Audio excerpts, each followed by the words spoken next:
आपण बघत आहोत युवजन यूट्यूब चॅनल। साहेब, आता दोन्ही ठाकरेंचा एक संयुक्त जाहीरनामा प्रसिद्ध झाला। मुंबईला 100% म्हणजे 100% मोफत देऊ असा प्रकार त्यांनी म्हटलेला आहे। उद्या जालन्यामध्ये माननीय मुख्यमंत्री देवेंद्र फडणवीसजींची जाहीर सभा आहे।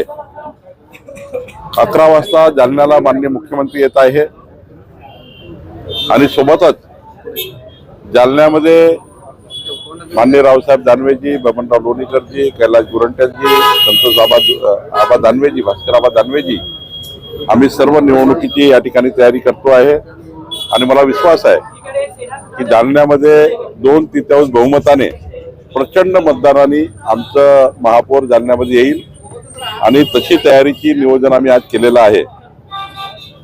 आपण जो प्रश्न विचारला, खरं तर उद्धवजींना जनतेने मुख्यमंत्री पाहिलेला आहे। उद्धवजी मुख्यमंत्री असताना केवळ 2 दिवस विधिमंडळ आणि मंत्रालयात आले।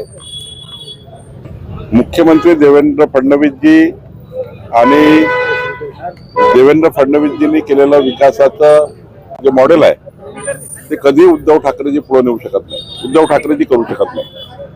आणि म्हणून मला असं वाटतं की एकीकडे मुंबईला जगातलं सर्वात सुविधायुक्त सुंदर शहर, भारतातलं सर्वात विकसित शहर आणि मुंबईचा विकसित 2047चं मॅप विजन जे देवेंद्रजींनी केलं आहे आणि देवेंद्रजी आणि आमची महायुती एकनाथ शिंदेजी सर्वांवर मुंबईचा विश्वास आहे। त्यामुळं उद्धव ठाकरेजींचं जे काही कार्यकाळ राहिला त्या कार्यकाळाचा अभ्यास केला तर कुठलाही मुंबईकर त्यांच्यावर विश्वास ठेवणार नाही। किती खोटारड्या घोषणा केल्या तरी खोटारड्या घोषणा आहे ते लोकांना माहिती आहे। त्यामुळे मला असं वाटतं उद्धव ठाकरेजींनी केलेला जाहीरनामा किंवा त्यांनी दिलेलं आश्वासनं, हे आश्वासनं फेक आहेत, काहीच पूर्ण करणार नाही। आणि तसं मोफत वगैरे वीज द्यायचा अधिकार हा महानगरपालिकेचा नाही। खोटारड्यात आश्वासन त्या ठिकाणी दिले गेले आहेत, कधीच पाडू शकत नाही असे आश्वासन दिले गेले आहे।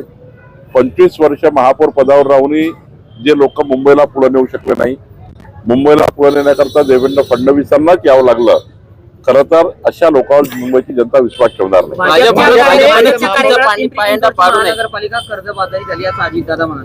कालच सांगितलं की आजही सकाळी सांगितलं की अजितदादांनी जे काही मांडलं त्यांनी खऱ्या अर्थाने भारतीय जनता पार्टीवर टीका टिप्पणी केलेली आहे। भारतीय जनता पार्टी बद्दल त्या ठिकाणी वेगळ्या पद्धतीने त्यांनी काही गोष्टी मांडल्या आहेत। समन्वय समितीमध्ये जे ठरलं होतं की कुणाही मोठ्या नेत्यांनी मित्र पक्षावर निवडणूक लढताना मतभेद आणि मनभेद होणार नाही असे कुठलीही टीका टिप्पणी करायची नाही। अजितदादांनी काल टीका टिप्पणी करताना काही गोष्टी पाळायला पाहिजे होत्या। त्यांना सल्ला देण्याला मी इतका मोठा नाही आहे, पण जे ठरलं होतं ते अजितदादांनी पाडलं। अजितदादांनी कालच्या चर्चेमध्ये मित्र पक्षावर कुठला आरोप लावणार नाही अशी जी स्पष्टता आणली होती आमच्या समन्वय समितीत, ती त्यांनी तोडलेली आहे। आता मला एवढीच विनंती आपल्या माध्यमातून अजितदादाला करायची आहे की मित्र पक्षाचं सरकार असताना, आपण सोबत एकंदरीत सरकार चालतो असताना किमान वरिष्ठ नेत्याकडनं अशा वक्तव्याची त्या ठिकाणी काळजी घेतली पाहिजे असं मला वाटतं।